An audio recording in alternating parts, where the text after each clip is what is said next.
This is the Global Broadcasting Service, serving remote outposts since 1928. Hi, everyone. Welcome aboard the Walt Disney World Express monorail.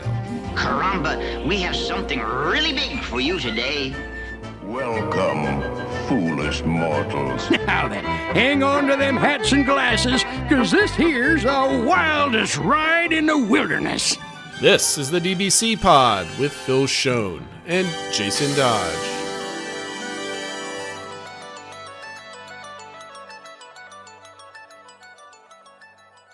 Hi, friends. Welcome to this week's Pod. This show for the week of April 28th, 2025. And this is what's going on in our Disney World, Phil.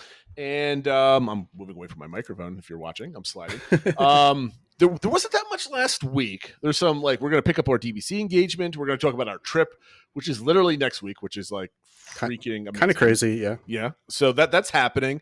There's a little bit of news, tips and bits, some construction stuff. We're going to play a top 5 game. You went to a D23 event, which is the exciting portion of that. So you're going to tell us all about that. And yeah, who should we give this podcast to? We did not talk about this. I'm springing this on you, and I'm putting you on the spot. Okay. He's thinking. I'm thinking.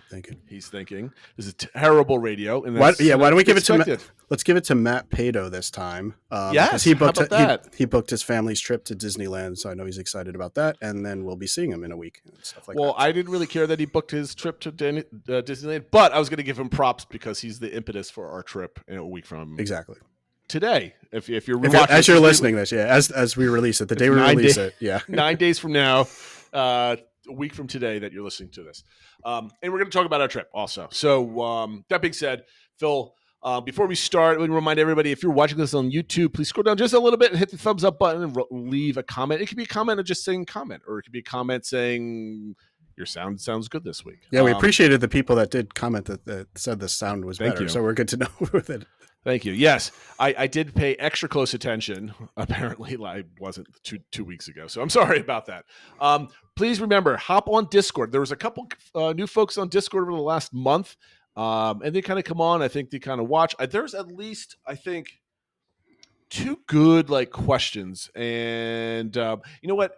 I'm going to steal the show back from Matt. Sorry. Okay. I appreciate you. Who was, I can't remember. I know who it is, but I can't remember what their handle is. It was who asked for help within the last week. It is mundane. It's great. I know. Yes. They had a question about the Skyliner going down. Should they change resorts? That sort of thing. And it was a really good conversation.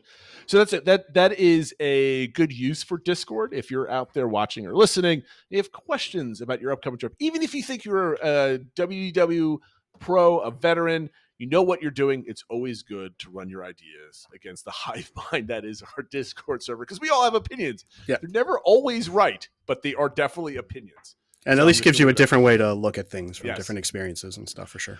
Absolutely. Okay, so in the last week of Disney, Phil, in our top section here, we have got a rumor and your story. Which one do you want to tackle first? I'll hit the rumor first because that was kind of something that just came out today. So obviously one thing we've been watching, especially for people who have trips coming up this summer, is when Disney Starlight Dream the Night Away is going to start, the new nighttime parade at Magic Kingdom. And one thing that became apparent, and I saw it in the app as today to check it, is starting on July 6th, the Happily Ever After fireworks have moved to 10 p.m. Normally they're either at 9 or they've been 9:20 as you get into May and June and stuff like that. But 10 o'clock, and what that does is that coincides with how fireworks were the last time Magic Kingdom had a nighttime parade, generally the parade being at 9 p.m. and 11 p.m. and then the fireworks in the middle at 10 p.m. So there's a lot of speculation that could be the launch day for the nighttime parade. And also there is a cast member blackout at Magic Kingdom starting July 2nd, which around then normally fits because of 4th of July fireworks and stuff like that, but it's extended out through at least the 12th. So it would kind of coincide with something new where they think there's going to be a lot more interest in the park and more people in the park and that sort of thing. So if you have a trip in July, it looks like hopefully you will have a new nighttime show there. So for those of you that are going right around the 4th of July, that could be exciting as you have the 4th of July fireworks and then maybe a new nighttime show 2 days later. Yep. So that I know friend of the show, friend of Discord, Ryan, is going right around that time. I think he's just getting a good solid, I think it was 3 or 4 days of his vacation that's overlapping this time frame. So hoping for him that he gets to see it. I'm I'll be there like the last week and week and a half of July, so I'm pretty sure I was always going to see it because a new summer parade that doesn't hit July at all is not really a summer parade. At Well, that especially point, because you right? figure by August you start having the Halloween party, so you're not even going to have the parade, Yeah. a couple days a week anyway. So you kind of have to get it going in July if you're going to do it. And, So and most kids are not even on summer vacation anymore most of August because they're already going back to school Yeah. at that point. So I'm super stoked for this. A lot of people are like analyzing floats and which one's missing and how many we're going to get. I don't really care. I mean, you're not a major parade person. I'd love a good parade, but I love a good spectacle. It doesn't even have to be a parade. I just love like the fun of it type Yep. of thing. I'm just happy that we're getting something that's Yep. kind of different. So I'm excited about that. But there's a Yeah. lot of parade people that are like super. yeah, I stoked agree on with that, tracking and everything. I do like nighttime parades much more than the daytime parades. So I'm actually very excited for this. Yeah, I agree with that. I even commented because some people are like number of floats, and if it's only got 12 floats, it's bad. It needs to have 20 floats with Spectro Magic, and I was like, okay, like, but what do we count as a float versus all the dancers in between? It could be 20 floats, but that's it. Or it could be 12 floats, but a lot of other stuff and feel Yeah. more of a spectacular. So I don't know. Let's not get bogged down on one number of things, but hopefully it does feel like a full, complete, Yeah. worthwhile parade. I mean, we'll be the first people to like comment like we had like 3 floats and somebody was throwing streamers in the air and that's Right. it. We're like, that's kind of lame. Or Yeah. it's going to be like 15 floats. They're very well lit. It's a spectacle. It's got music. It's got dancers. You were entertained for like a half hour. Like, I'm pretty solid with that. That's great. And the fact that hopefully it's 2 times in at night, and I think that's pretty great. Yep. And the other thing, I think I tweeted this, that they had like a little animation type thing and it sort of referenced some of the lines from Wishes, like Starlight, Starbright. Yep. So people are definitely leaning into at least having some reference to that, the song from Wishes and stuff like that, which I think will make a lot of classic Disney fans excited if that's in there as well. So. And if you're not watching right now, I'm wearing my glasses for the first time. I got new glasses, Phil. I've never worn glasses my whole life, and now we're matching. We're a dual glasses podcast. I don't know if that means anything, or it's just a mundane fact that I'm pointing out. But I'm Probably very both. Yeah. I'm still getting used to them, but now I can actually see things, and I'm a very happy person. So anyway, you went to D23 event for the World's Fair. What was that like? Yeah, so this past Saturday, D23 held an event at the World's Fair at the Queens Museum in Flushing Meadows Park, which is the site of where the 64-65 World's Fair was held.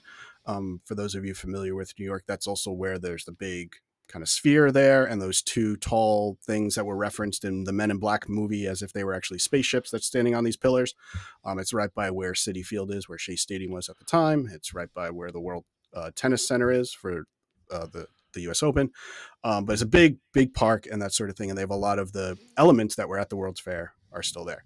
So the point of this, though, was they have this museum where they have a lot of exhibits around the World's Fair and they have changed things out. They have artists that were inspired by the World's Fair that do things and stuff like that. But they were running an event related to how Disney goes to the World's Fair. And it was all about the contributions that Disney had to the 64-65 World's Fair. As a reminder, they did work for 4 pavilions at there. They had the It's a Small World, which is now at Disneyland. That was created for that. That was at the UNICEF, sponsored by PepsiCo pavilion. There's great moments with Mr. Lincoln, which was the first time they had the big human animatronic that stood up and stuff like that. That was for the state of Illinois.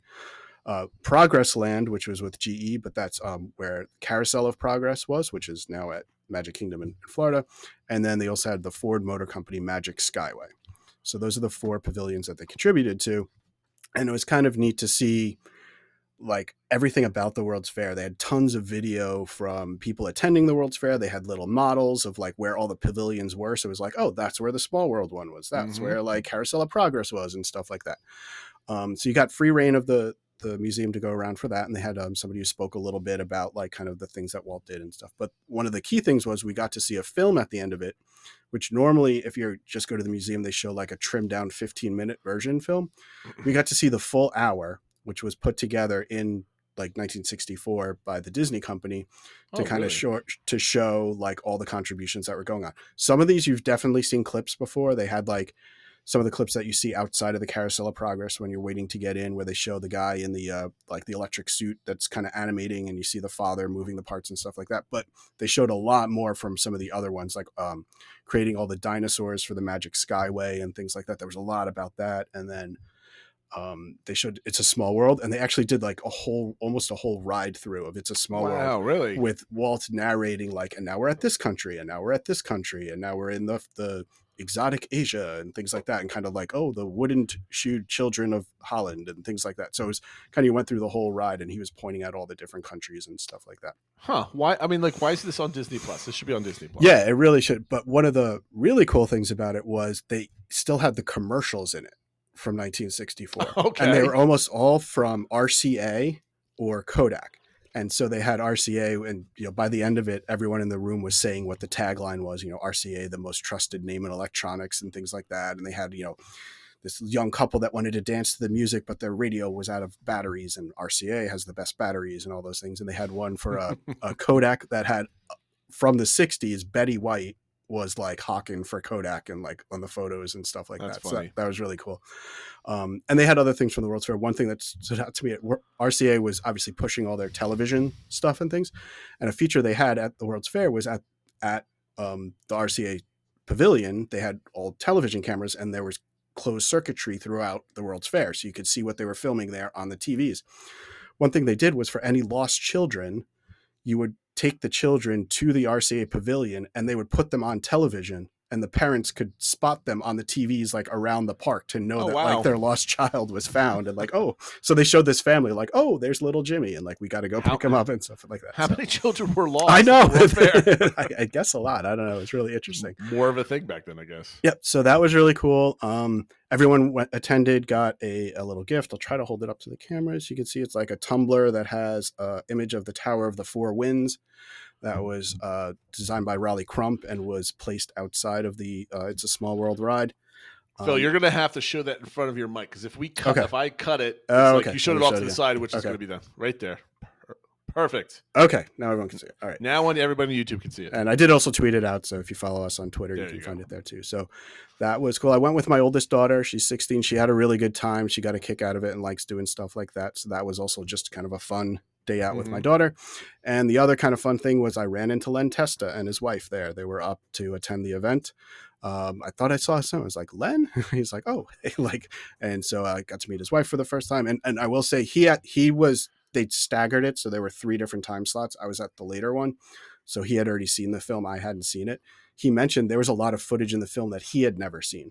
Oh, wow. So that kind of, and he said he also commented that the best part was the commercials and stuff like that. So that was kind of a neat thing, just to run into people that you kind of know and stuff like that, and get to see in real life that we've had on the podcast and stuff. So overall, it was a really fun event. I think the tickets were like $35 or whatever for gold members. And yeah, it's just, I try to take advantage of, when they have something in the area, because it feels like a lot of times they only have them in Florida or California. So when you met Len Testa, did you just kind of say hello, and then did you stop to have like a 10-second conversation, or just like in passing type of thing? So I saw him in one of the exhibits. I saw him before, and I was like, I think that's Len. I'm not sure if it is. And then I saw him again. I was like, let me just say something. I was like, Len? And then he turned around so that I knew it was him. Okay. And we chatted for a few minutes, and he introduced me to his wife. And I mentioned that, on the podcast, that the TBC podcast, you'd been on there. And I mentioned, and Jason's been emailing you a lot about statistics for costs for trips and stuff. He's like, oh yeah. Like that sort of thing. So, that's funny. So it's like maybe 2 to 3 minute conversation. Oh, that's cool. Like that. That's cool. I always kind of but I always kind of like, as I'm watching different vlogs, like what I would do if I met, like most of the people that I see on vlogs, I'm like, I would not want to go up to him and talk to him because I don't really care that much. But like Len, I would definitely like to say hello, just because I've had plenty of interactions with him, whether it's on a forum or a personal message, that type of thing. He's very good guy, always responds to anytime I ask him some inane data question or whatever. We always kind of nerd out about that. So I really appreciate that. And for somebody that's so prominent in the community, if you want to call it that, that he takes his time out and answers and talks to people, I really appreciate that.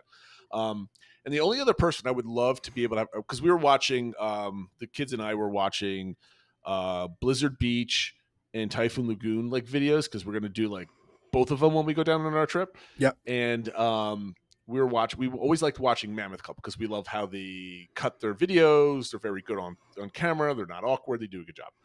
And I would always want to go up to Alan, Molly's husband, and say like, I need a video where you rate every single old fashioned on property. That's the whole show. because I know he's very good at describing adult beverages when he had them. So Yep. I was always a fan of his doing that. That's the only time I would like fan out, I guess, if that's a term, if I were at property. So that would be kind of cool. No, I find it awesome that you guys got to see Len Testa. That's pretty cool. He's a pretty good guy.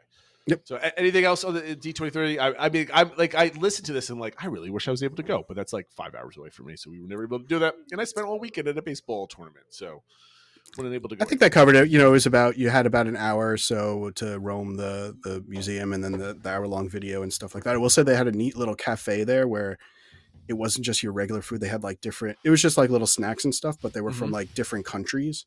So it wasn't just like kind of, burgers and fries or whatever. It was like different things from like Korea and things like that. It was kind of neat. So little world showcase. Yeah. Kind of like a mini world showcase type thing. So it was pretty cool. So yeah, the only thing I'd say is if you're ever in the area and like have some time and want to like check out just Flushing Meadow Park, there's like a lot of things there to see in the Queens Museum. I thought was pretty cool. And it's not something that's going to take hours and hours to do, but you could spend an hour or two there and kind of see some cool things. The one thing, they had a room where they mentioned, they're like, oh, go in there. There's a model panorama, like diorama of the 5 boroughs in New York City that was done for the World's Fair. It's the largest one in the world. And you're like, oh, okay, yeah, whatever.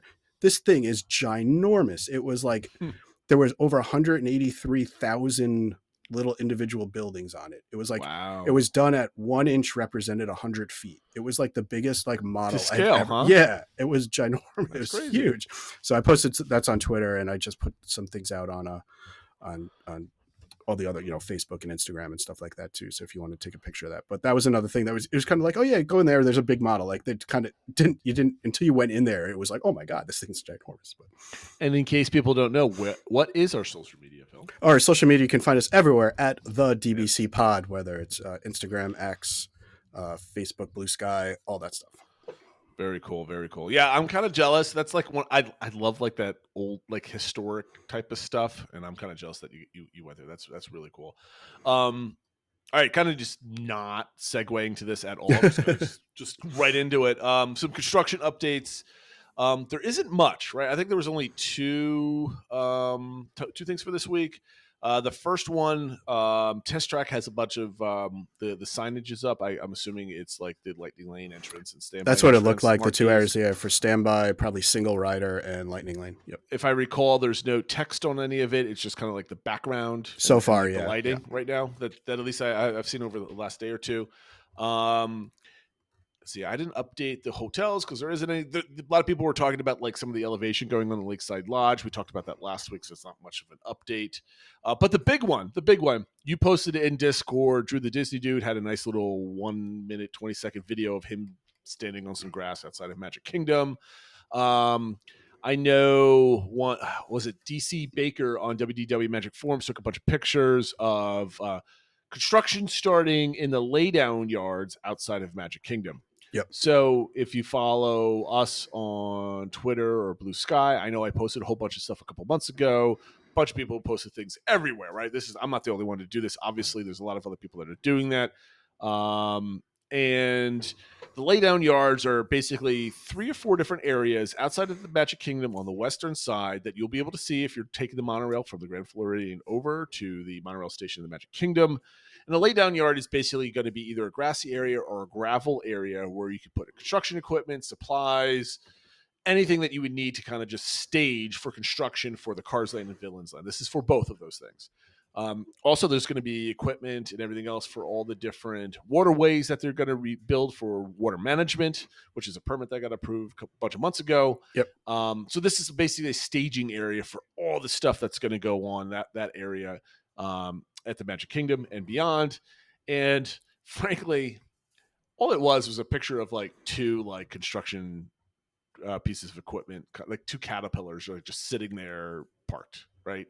I don't think there was anything cleared yet. I think it's just somebody noticed like, oh, there's some equipment sitting here now, exactly where the laydown yards are. Unless I missed something, Phil.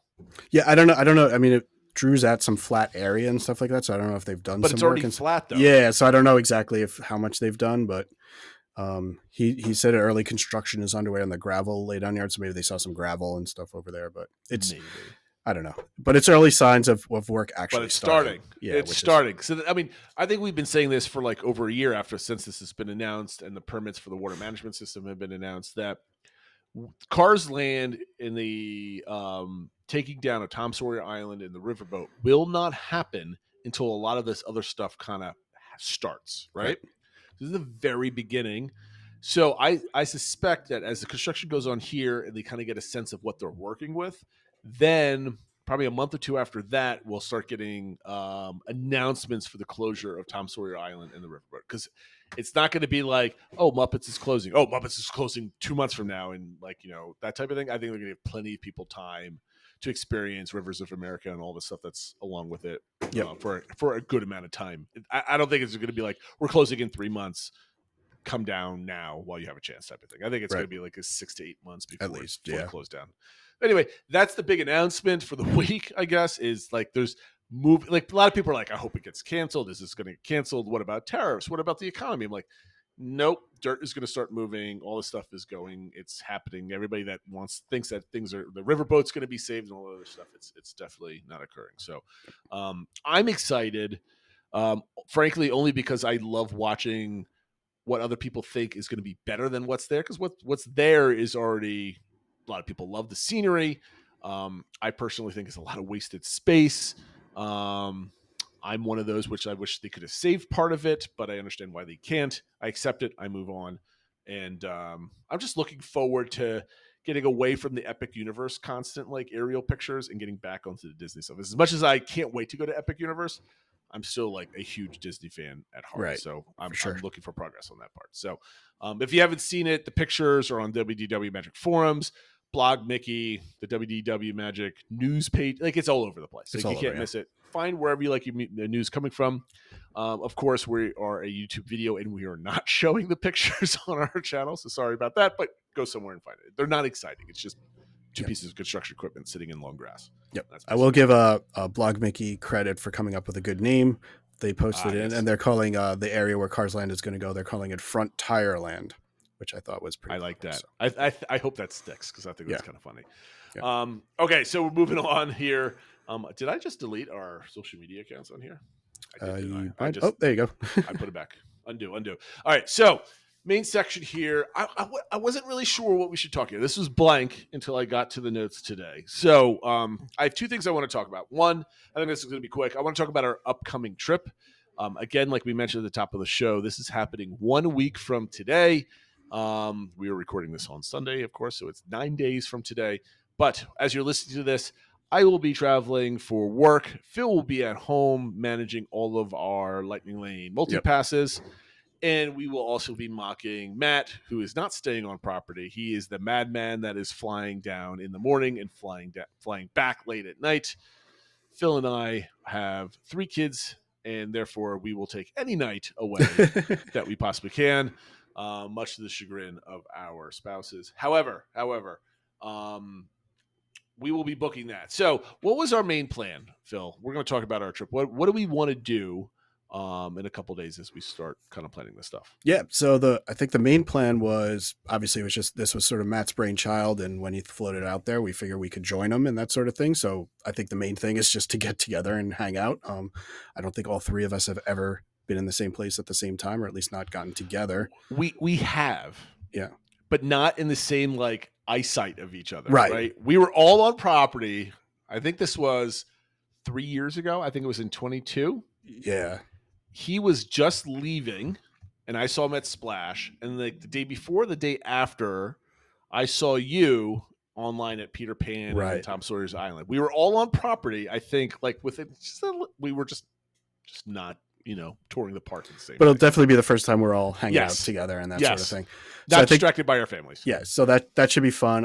One of the reasons is, I mean, while I had the chance in February I thought once I was saying goodbye to the Muppets, I guess I'll get to do it again, but there's also a chance for Matt to say goodbye to Muppet Courtyard and all that stuff, and also for Jason. Yep. It's also, I think, Jason's time to do the Muppets for the first time. Yes, I've never been to Muppets. So I'm excited for that and to see his reaction to it and kind of trying to point out all the good gags and stuff like that in the queue. It's not going to be, I mean, like, if we were like a real like hardcore YouTube channel, we'd be like video me for like the first time, and we'd make a whole thing. Like instant reaction. We are not doing this, right? We're gonna have a podcast next week, or either recording Sunday or Monday again. We are gonna go enjoy ourselves.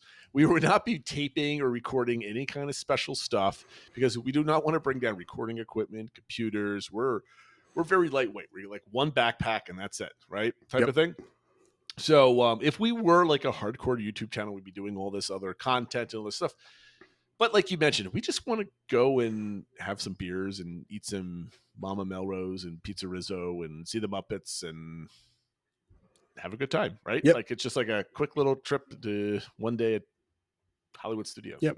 And I'd say, obviously a big thing is the Muppet area, but I think we're also going to wind up probably spending a good amount of time in Galaxy's Edge, which I think will be fun because we're all sort of into that. We're all Star Wars fans. We do have a reservation at Oga's and stuff just to hang out there and take it all in. Hopefully we'll get a chance to, I'm going to try to get for a Lightning Lane on Smuggler's Run so we can all do that together and that sort of thing. So I think that's all going to be fun. And yeah, like you said, just hanging out and enjoying it and not, I don't think we're not going to be running around trying to get on every single thing, but do some things that maybe we don't get to spend as much time doing when we have our whole families with us and stuff. So yeah, I think the funny part is like we were all in like a private like message group, and Matt was like, you guys get to book 7 days out. I only get to book the day of, and I just like you might get the things like you get Slinky Dog. I'm not gonna have a chance to get Slinky. I'm like, and then I was like, Matt, we don't care what rides we get on. Like if you get that. We'll hang outside the ride as you go on because Phil and I will have a fresh beer and we'll be sitting down waiting for you. We're not in any rush. So he kind of laughed at that. And, we just kind of have to make sure that we don't go like crazy with this is, you know what? Let's put it this way. This is practice for vacation and a vacation. Yeah. Like how can we be in a Disney park and not feel like we need to go on everything that we possibly can. So we're going to have a good time with that, I think. Yep. So I think those are kind of the main areas. And yeah, as just mentioned, we are going to do Mama Melrose, which I did last time for the first time. So I'll get it twice in like 3 months after never having been there. But we're also going to try to at least share a pizza from Pizza Rizzo. And I think spend a little time documenting Muppets Courtyard. Hopefully the weather's better than when I was there last time. It was rainy and it was hard to do that. So yeah, we'll just be spending time chilling out and hanging out. Yeah, there's really no planning other than we want to make sure there's not too much planning, right? Because we're going to get there. When do we land? We land like 8:40 something, like right before 9 o'clock. I think. Yeah, right? I think so. Yeah, and it's going to take us about an hour and a half to get to the park from landing. So we'll be at the park probably about like an hour and a half after opening, I would say. Yeah, roughly, maybe like that. And we're just gonna go have some fun. I'm looking forward to it. I can't believe it's already May and it's happening. I mean, this plan came pretty quickly. Yep. And I kind of dig it. So we'll have like a trip. Maybe we can get Matt finally back on the show and just do like a 3-person like. Yeah, that's a good idea. What did we do that day? And sat around, drank beer, ate pizza, and watched the Muppets. I mean there's a trip report. All right. So the second topic I want to talk about, we have a little top 5 I kind of teased at the beginning of the show. I was busy with the family all weekend, and that's my bad, where I come up with some of these ideas and Phil didn't have time to write his own list. So he's going to critique mine, and maybe next week he's going to have his top 5, and I will critique his or comment. Critiquing is kind of mean. Whatever it might be. Anyway, the topic at hand is the top 5 lessons learned as a Walt Disney World veteran, right? So these are not like your typical lessons learned, like I've gone for the first time and I got to have a skinny stroller, not a big stroller, or go take a nap in the middle. Like these are all like lessons that you've learned as like a new person, right? Yep. So these are all probably everybody that's listening to this is a Walt Disney World veteran, unless you've stumbled upon this because of the algorithm. That means everybody out there that's watching this, hit the like button, which we really appreciate. That means we got new people coming in. So we thank you for that. So top 5 lessons I've learned as a Walt Disney World veteran. This is stuff that I've learned over the last couple of years. None of these things are unique at all. Everybody's come to these conclusions from some way or another. However, these are my personal lessons learned that I've made that mistake or things that I will not be doing again and having a better time because of it. These are no particular order. So number 1, Phil, I have is Joffrey's coffee is better than Starbucks. Now, let me ask you this. Why do you think this is a lesson? I think it's probably a lesson because the lines at Starbucks are significantly longer than the lines at Joffrey's. Yes. So the straw. I mean, I always kind of knew this mostly because of the bakery on Main Street is just like obscene. However, what put the cherry on top, the straw that broke the camel's back, was we were leaving Hollywood Studios, the wife and I, on our trip last November. We were going to go head over to Epcot to grab something to eat. She's like, I want a coffee before I go over there. She is a Starbucks lady, so she got her whatever it was. I can't even remember what it was. And we were in there for about a good 40 minutes because the line was probably like maybe 20 minutes, but getting the beverage was probably another 20 minutes. And I'm like, can't we just take the Skyliner, which we're going to do? And we do have to make the exchange to go over to Epcot. And there's a Joffrey's right around the corner that probably has nobody in line. So, yes, Joffrey. There's two reasons. One, I don't really like Starbucks coffee, but that's personal opinion. Yep. However, for everybody, Joffrey's has a similar quality beverage. They do have pastries, various different selections. Depending on where you go, they might have a larger selection than others. But the coffee is pretty good. If you just need some caffeine, go to a Joffrey's, save yourself 40-ish minutes. The coffee can't taste that much better. That takes 40 minutes out of your very, very expensive park day. So Joffrey's is my lesson. And just another quick tip for Joffrey's is they do, if you have a Disney Chase Visa card, they do a discount there at Joffrey's, as long as it's not alcohol. Yep, for sure. So good examples are you have one at the station at the Skyliner. So if you're going park to park, Epcot to Hollywood Studios or vice versa, or you're trying to get a coffee before you go into the park and you're on a Skyliner resort, there is a Joffrey's there. At Animal Kingdom, there is a Joffrey's outside the park as you're walking in. Yep. Because if you want your coffee otherwise, you have to go in, head towards Africa, and there's that big, I always forget what it's called. Creature Comforts? Yes, thank you. Very good. That's a Starbucks. That's always crowded. Yeah. Epcot, there's a Starbucks at the front of the park, but if you're coming in through the International Gateway, if you head up to the left-hand side, up through UK and Canada, there's a Joffrey's. I can't remember exactly if it's exactly between UK and Canada, but it's right around that area there. Usually there is still a line, but it's not very long and they move very quickly. At Hollywood Studios, I'm trying to think where there's a Joffrey's in Hollywood Studios, and I am not thinking that there's one. Isn't there one down Sunset Boulevard, I believe? There's like a stand, I think. Is there a Joffrey's one? I'm not sure. There's got to be one in there because I know the red trolley is the Starbucks location, but let me look that up quick. Yeah, is there? I want to say there's one by like Tower of Terror in that area over that way. But I could be completely wrong. There's a stand and not like a building. Yep. Yeah, it's a stand that's near the tower, the Twilight Tower. I just Googled it. Yep. Good job. Thank you. And then in Magic Kingdom, I think they serve Joffrey's over in Tomorrowland, I believe. Yep. There's a stand. There's a stand over there too. That's a good location in the morning if you're rope dropping for Tron or Space Mountain or whatever like that. And yeah, they always have like donuts and things like that, and it's usually no line. Otherwise, there's like a generic coffee you can get at like Friar Nooks and stuff like that. I don't know what coffee they serve there, but it's kind of generic. Or you go to the the Cheshire Cat. Yep. By the teacups also they serve coffee. But anyway, Tomorrowland has the Joffrey's, so you can get all their branded stuff. So that's good. Okay, we spent a lot of time on number one. Number two, Phil, is Lightning Lane multipass and single pass availability increases about 9 to 11 minutes after the window opens. So like if you're booking all your Lightning Lane single passes or multi-passes 7 days out from your package vacation stay, it's hit 7 o'clock, you rush and you get everything done and you're like, oh no, I didn't get what I want. So obviously you immediately start refreshing, try to redo some of the things. Like, okay, the big thing I've told a lot of people on Discord is book whatever you can get, lock in the time and the date, then go back and try to adjust, right? Yep. However, if you can't find what you want, about 9 to 11 minutes after 7, a lot of availability comes about.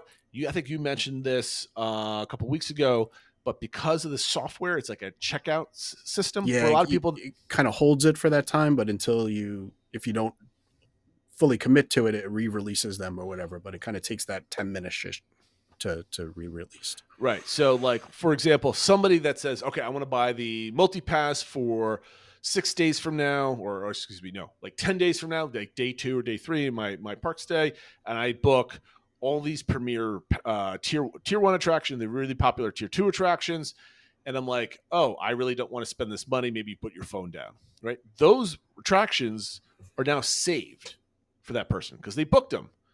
However, after 10 minutes, it says, okay, you had your time, you didn't book it, and then they go back into the pool. About 9 to 11 minutes, you can be like, oh, there's a whole bunch of better times. You can get some earlier time slots, that sort of thing. I found that about 20 minutes after 7, basically everything is now frozen into place, essentially. You might get lucky. Somebody else might be tweaking something and you drop something. I'm not saying it's impossible, but I knew that I refreshed for the first 20 minutes of my day or the day of booking everything, and I was able to kind of move things around pretty fluidly.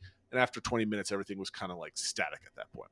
Yep. Right. And then day of, you can start adjusting. But anyway, don't give up at like 7:01. Keep going for like another 10 minutes, and you should probably get what you want, or at least get better times than what you got initially. So keep trying. Anything you want to add to that, Phil?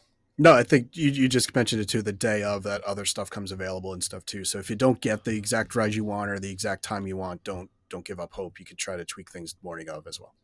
Okay, so my number 3, Phil. Do you consider this one, because you're reading the show notes right now, I actually wrote these down. You're prepared for any kind of cynical response. You can pass that. Am I a terrible father for saying number 3 before I actually say it? No, I think it's a really good point. Actually, I agree with it. So this one here is, it's okay to split up if you can. So don't push your family members to the brink, right? This is an oldie but a goodie, right? Like I'm not the first person to ever suggest this. I'm coming to terms with this where I'm okay with doing this, right? So this has happened twice before where it's at the end of the day. I want to watch the Nighttime Spectacular at Epcot. This happened with at Harmonious and also happened with Luminous, where my wife is very tired. My son was very tired. They wanted to go back to the room. And we had a small little argument like, no, you got to stay. Come on, stay. Like, no, we're really tired. All this other stuff. And I felt not hurt, but like, it's not a big family moment that I'm kind of dreaming of. And, my 2 girls and I, we watched the fireworks both times. And again, I don't want to say it was disappointing, Phil, right? I didn't feel disappointed. I felt like this could have been a better moment if everybody was here. However, if you're there for a week, you're going to have plenty of other times to have these fantastic moments, right? So the reason why I could say if you could split up, assuming like you're not burdening your significant other with like too many kids where they feel like they got to do extra work while you sit here having you go fun, watch right? the 3 kids while I go ride this. Like, exactly. Right. Try to avoid that. Yes. Like if all family members are amicable to splitting up and they're okay with it and you're not burdening people, or maybe you are burdening them, but they're okay with it because they owe you, because maybe they burdened you the night before, right? Like we could always exchange favors like this. Anyway, but more importantly, the back half of that is don't push family members to the brink, right? This has happened on plenty of my vacations with extended family, or even with my wife, where my wife has gone, God bless her, she's gone on a lot of different vacations where she's been pregnant, where she's been breastfeeding, where she's been taking care of infants and changing diapers and carrying babies on her back. Not to say that I did not partake in the diaper changing or the carrying, but Mama Bear in the Dodge family took a lot of that on herself, and we really appreciate her doing that. They get tired. When a woman is carrying a baby around with her all day at Magic Kingdom, they tend to get tired eventually. So do not push them, because then the next day they're refreshed and you can go and do more. Do not sacrifice short-term gains for long-term losses, because if you're there for a full week and they're constantly tired every single day, you're going to lose out a whole day versus maybe an extra 30 minutes to an hour where you say, okay, let's go back. But if you're okay with splitting off, you go back, you take a kid with you. I'll take these 2 kids. We're going to watch some fireworks. You go get comfy, and I'll bring you home a yummy dessert. Like, you kind of do those type of things. Anyway, feel free to split up. I think it's very healthy. Our upcoming trip, I've been emphasizing this quite a bit. There's been a couple times in our last trip where we were at the Christmas party. My daughter really wanted to do Space Mountain. And you know me, I'll be in the parks all night long if I can. My wife was very tired. My son was very cold and very tired. And how old was she at the time? She was 6. My youngest daughter was getting tired. But I was like, all right, we'll get everybody home. We'll get in the bed. Now, if that situation arises yet one more time, I would say to my wife, okay, you take the 2 kids, have a good time. Me and Scarlett, we're going to go ride Space Mountain as many times as we can until they kick us out. And everybody's going to be happy with that, right? But But I want to point this out to everybody. This should be obvious, but just in case there's some men out there that are listening to my voice, and maybe some women, but I don't know if the women are listening to me right now in this instance. Make sure everybody's okay with it, right? Talk about this before you go down there. Set expectations properly. Okay, I've talked too much about that, Phil. You should have told me to close my yap and move on. Probably about 5 minutes ago. Yeah, I mean, maybe just to add to real quick, Yes. I think that is one additional advantage of staying on property. Is that you can split up and use, like, somebody can leave early if you're using Disney transportation. Yes. Whereas if you're staying off property and you only have one car, it's harder to do that sort of thing. Obviously, yes. And the other thing, I was going to emphasize what you said too about, like, just communicating about it, and even beforehand, like, maybe identify, okay, there's 3 things that I really want to do as a family. So let's make sure we're doing that. And if, say, one of them's I want to watch the fireworks as a family, okay, I can tell people are getting tired this day 4 or something like that. Let's take a midday break so everyone has the energy to do that as a 100%. Family. So, yeah. So just kind of like, if there are things you want to do as a family, make sure you plan around that. And if there's other things that you're like, okay, I know this is a day, this isn't as important to me, I'm going to leave with the other kids and you guys have fun later, but we'll call it an early night or whatever. So just plan it out a little bit as well. So number 4 is a very privileged lesson learned, right? So when I say this, I realized that I've been lucky over the last year or so, because of this. And the number 4 is, Phil, and I've learned this a little bit from you too, right? Because you've done this. Short trips have their place if you can afford it, right? So I'm not saying everybody go out there and break up their family week down at Disney and say, okay, just do like 3 weekends instead. It's going to be so much better, right? I'm not saying that at all. If you do have your standard week, 10 days, whatever the 5 days, 4 days, whatever it is, whatever you consider a long Disney vacation, where you have it once a year, every other year, whatever the duration in between is, still do that. However, if you can swing it, short trips have their place, whether it's you go down like you're down and back that you have with each one of your kids, or you have an adult only trip and you have grandma or grandpa watch the kids while you go down for a long weekend. They have their place. And Phil, why do you think I say this as a lesson learned? Other than you get to go to Disney World more often, right? That's not the lesson learned. But why is it, if you could swing it, does it benefit your longer family vacation? Well, I think sometimes it could be you could go different times of the year and take advantage of holidays and stuff like that. Or as your tip that you put in here about don't put all your eggs in one basket, that, you know, if you're only going this time and a ride's down or you don't get on something or the weather's bad or something like that, you know, maybe you have a secondary trip that you can hit up on the things that you haven't done.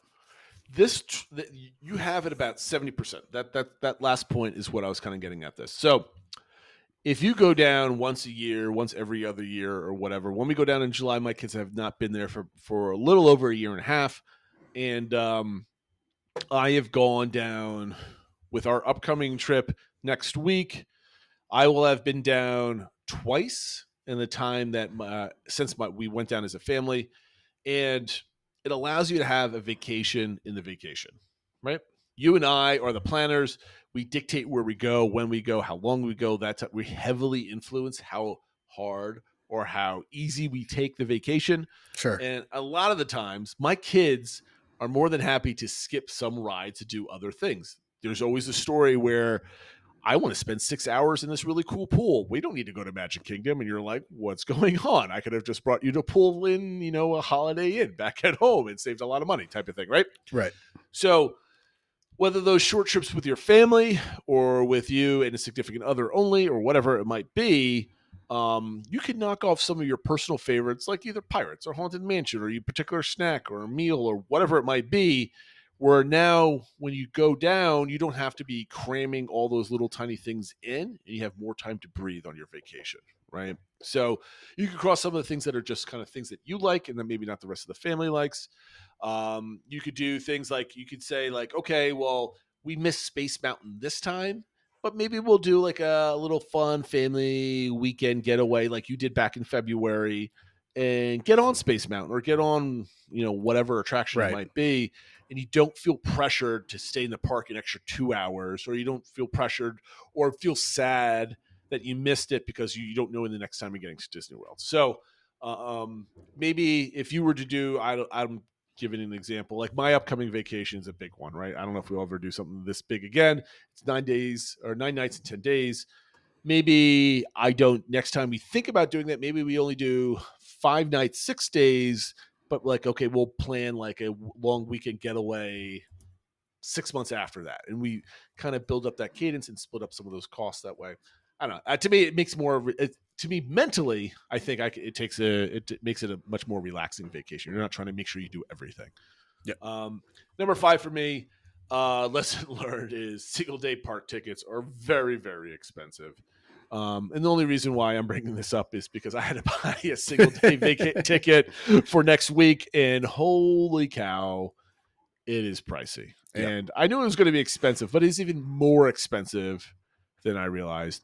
What was our Hollywood Studios ticket for the day we go? Was it $170, Phil? I was going to say 174, I think, something like that. Something ridiculous. And I was expecting like 160, first week of May, that sort of thing. No, it's only extra like 10 or 15 bucks when I thought it was going to be, but it's like, it just hurts. Like, yeah, that's a lot of money. So, that being said, make sure you go down for multiple days to take advantage of some of those ticket perks. Buy tickets on places like Undercover Tourist, save a couple dollars here and there, that sort of thing. But yeah, single day tickets are very expensive. Do not plan your vacation around going to Disney World for just one day. It's going to be very, very expensive. Unless that's all you have, then, obviously. Got to do what you got to do for sure. Right. Yeah. But it does also make those ticket deals they're doing with like the 3 parks for $89 a day or whatever. It's like, it makes those seem even better. So like Disney, you're telling me you can still make money by selling tickets for $89. Thank you for telling me that. Makes me feel great about myself. Anything you want to say to me, Phil, about my 5 lessons learned? No, I think they're all good tips, all things for people to think about that. Maybe I'll expand it when I have my list a little bit more on point 4. But I think the big thing I'm taking away from that is be willing to kind of mix up your trips. It doesn't always have to be the same. Like we do a week in July. That's what we always do. Mm-hmm. Like, sometimes changing it up can be fun. Yeah. I mean, everybody has their own traditions, and I'm saying break up your traditions, right? Like a lot of people say we have to go to Magic Kingdom the first day and our last day. I used to be one of those people. But right now I'm like, you know what? Instead of we're trending our vacation. Last 2 vacations I've gone on, we've had hoppers. I really like the freedom. And again, hoppers are expensive. I know everybody can't afford the extra $100 per person for the duration there to get hoppers. But for me, I'm beginning to enjoy getting a little taste of as many parks as I can in a single day versus spending 12 hours at the Magic Kingdom crisscrossing across Main Street all day long. So yep. I really like changing things up, challenging your own traditions and expectations, right? Yep. See if you can do something better. All right. So last week, Phil, we held off our DBC engagement, and I'm looking at our clock, and we're almost 50 minutes into the show. And I predicted that our show would take 50 minutes, and we have a whole segment, so we will be going longer as usual. As usual. So DBC engagement from 2 weeks ago was design a game show for Disney Plus. We call it Vloggers in the Wild, that sort of thing. It could be anything, any kind of game show. What's a trivia show, a park challenge show, whatever, reality show, whatever it might be. The impetus for this was, I can't remember the exact quote. I'm not going to dig it up, but essentially I found a meme on the internet, and it was an idea for a game show where somebody who's never been to Disney World has to plan a whole vacation for a bunch of experienced spreadsheet nerds like ourselves, and we have no input, and we have to do what this person says and watch them go crazy with all the mistakes and everything else for a first-time person at Disney World. So I would watch that in a heartbeat. I wish it was a series on Disney Plus. It would be absolutely amazing. However, we asked the community and ourselves to come up with our own ideas of a show. And Phil, would you like to go first? Because I really like some of your ideas here. Sure. I actually came up with 2. One's a little bit more of like a reality show versus a game show, and I call it Disney Plus Cribs, which is similar to when MTV Cribs had their show where they would go to different rock stars and see their homes and all that sort of thing. But the idea behind this was I was thinking you could go to celebrity superfans and show like the Disney influences on their homes and collect whatever collectibles they have and stuff like that. So think going to like John Stamos's house or Neil Patrick Harris or to the Lopez twins or something like that, and see kind of what, how they decorate their houses and what they do related to Disney and that sort of thing. I just love the name. I think it's fantastic. I know some of these could get like a stretch once you start running out of the prime like celebrities, because that's like season 2 is like, okay, now write in and we'll invite us into your home and show us. Yeah, I mean maybe it could just be some like regular people super fan. See some people have some of these rental properties that are like super crazy Disney-fied and stuff like that. So you could do that too, and maybe the special episodes are celebrities. The other idea I had was I called it the Next Great Imagineer. So the idea was kind of like Top Chef or America's Next Top Model or something like that, where you have aspiring Imagineers compete in various challenges to sort of show like why they should be an Imagineer and hired by Disney and that sort of thing. And at the end, they have to pitch their idea and their product for something that would happen in the parks. And the winner is hired, and then their idea, their plan is fast tracked to being executed. I mean, I was with you until the winner is hired and the plans are fast tracked. I mean, like Disney does nothing fast tracked. So I don't care about the first part of your show. I care about like how the winner is hired and then their plans are fast tracked to reality. Now that is a good show behind the scenes. Yeah. No, I like that. I think Disney should probably do something, because everybody loves to be an armchair Imagineer, come up with different things and stuff like that.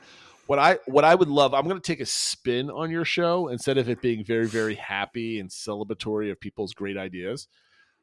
Because so many people think they know what they're talking about. I would love for a team of armchair Imagineers to come together and build a plan for whatever the challenge of the week was, whatever it might build a restaurant, build a park, build a ride, that sort of thing, whatever it might be.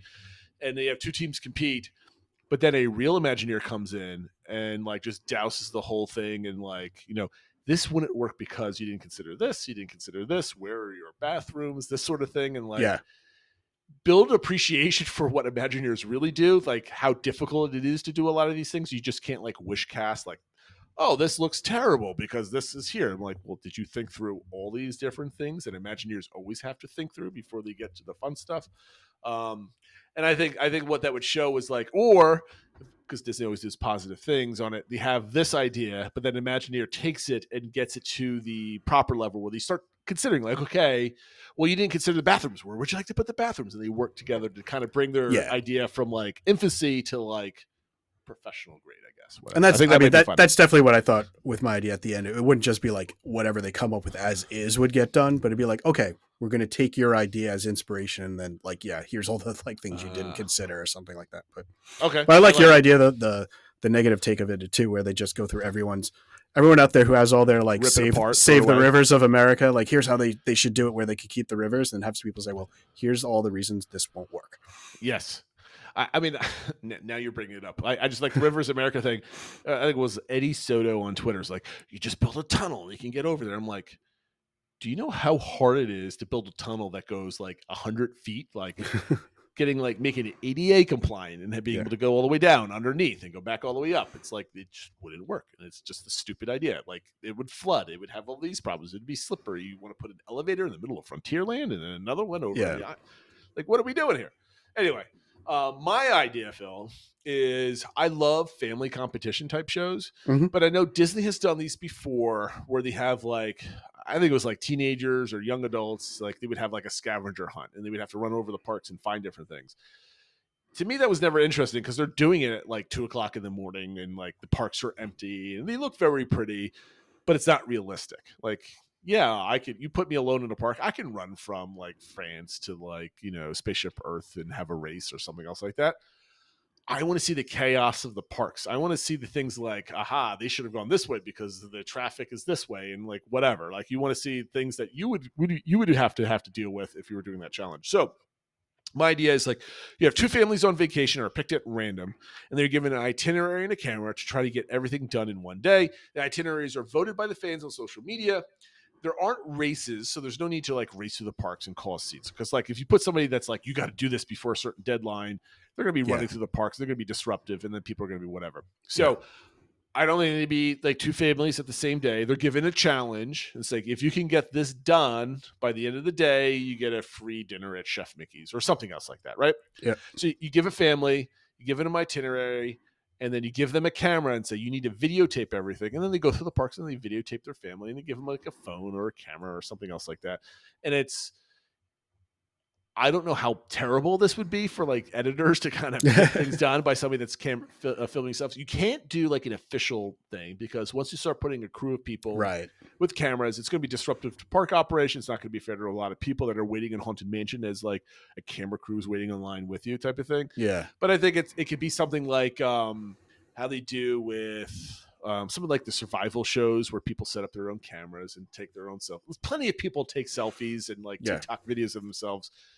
It almost sounds like some of the episodes that like Mammoth Club does, where they do their like rock paper scissor game or something like that, but just kind of a little more Disney, like official Disney doing it, but still like just them filming themselves and that sort of thing. Yeah, I think what you could do is you could find some family, say, hey, tomorrow, would you like to do this? And then see if what Disney could do is they could ask like 20 different families across property in a single week, and they could just pick like, you may or may not be on air, but if you choose to do this, we'll give you a free meal.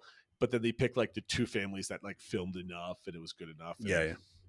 I don't know. Maybe it'll work. It seems very, very inexpensive and cheap for Disney to do, just other than whether it's that or something like that.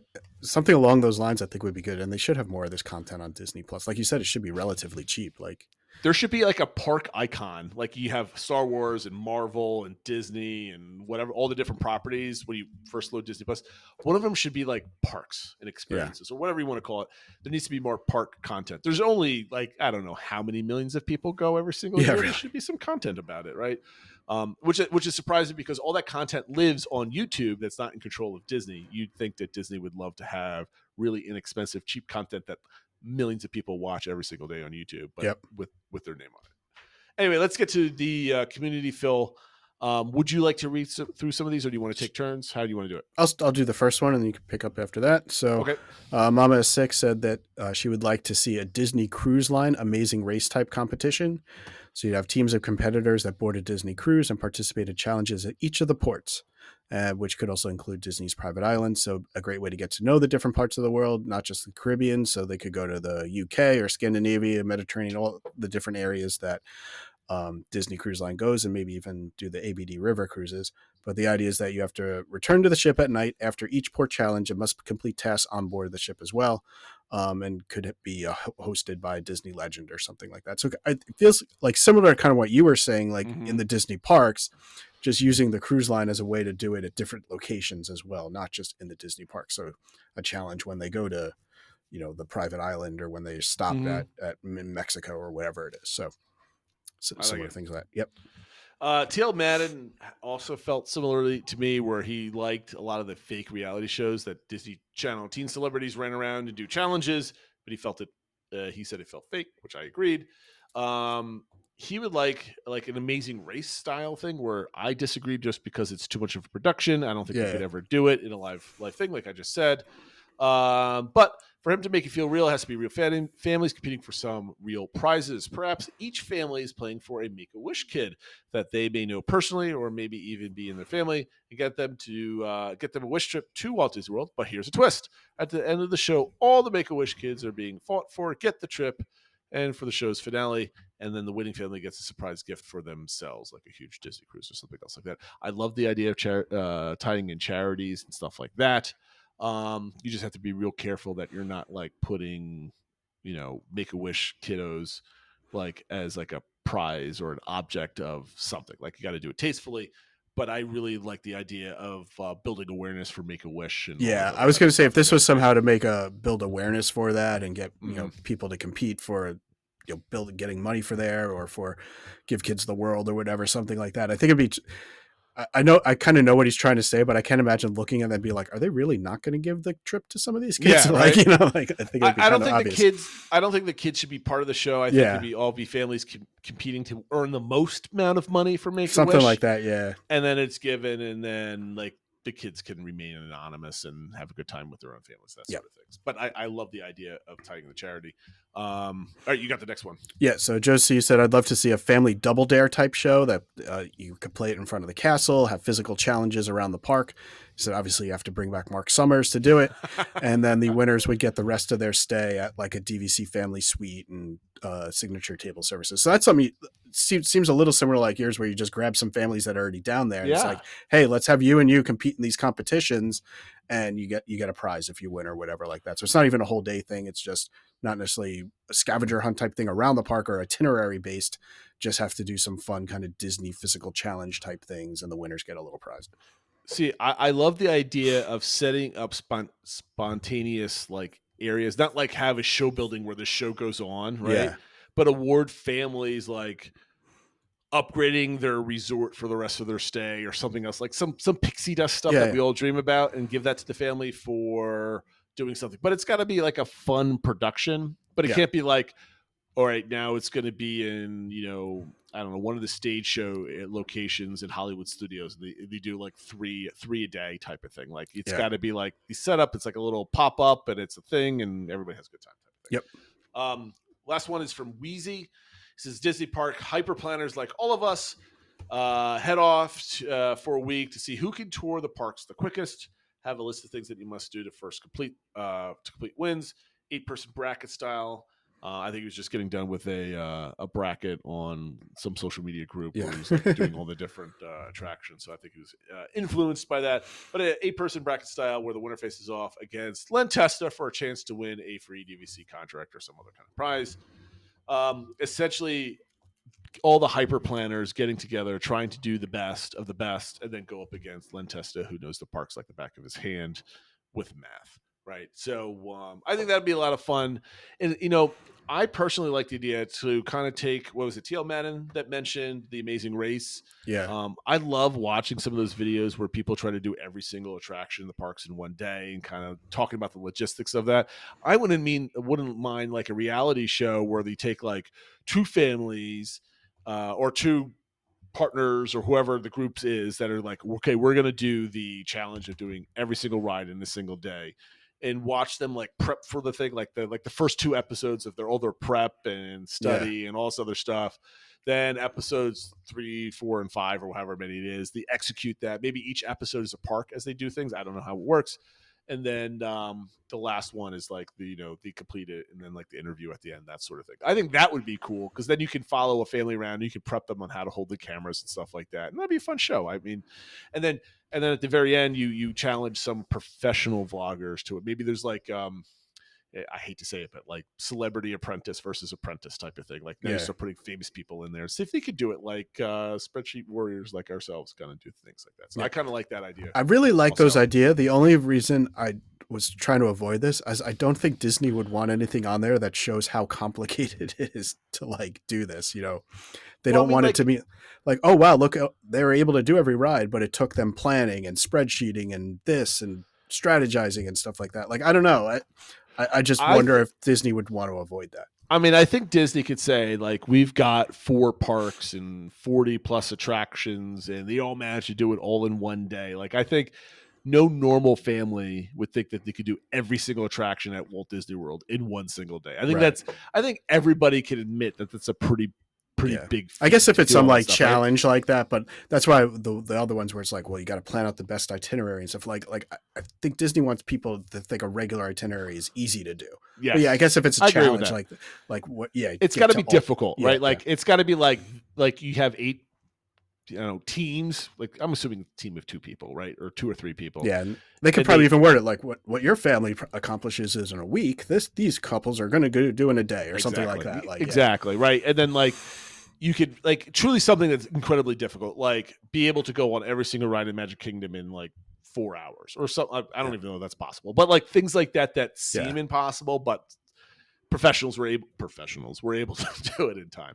So I think that was the last one, Phil. Yep. What we'll do for next week's DBC engagement, Phil, unless you have a better idea, I want to learn your top lessons learned as a WDW Walt Disney World veteran, something that you've learned not in the coming of age moment where you've became a planner, like the lessons learned becoming that ultra tourist at Disney World, but something that you've learned in the last, I don't know, 3 to 5 years that has changed the way you tour the parks. It could be as little as Joffrey's versus Starbucks, or it could be as big as like we split up or we do split stays, like big things and small things, right? Like let's share some of the things that we've learned that help just make maybe small little improvement to our vacationing or something like that. So I like good. those ideas.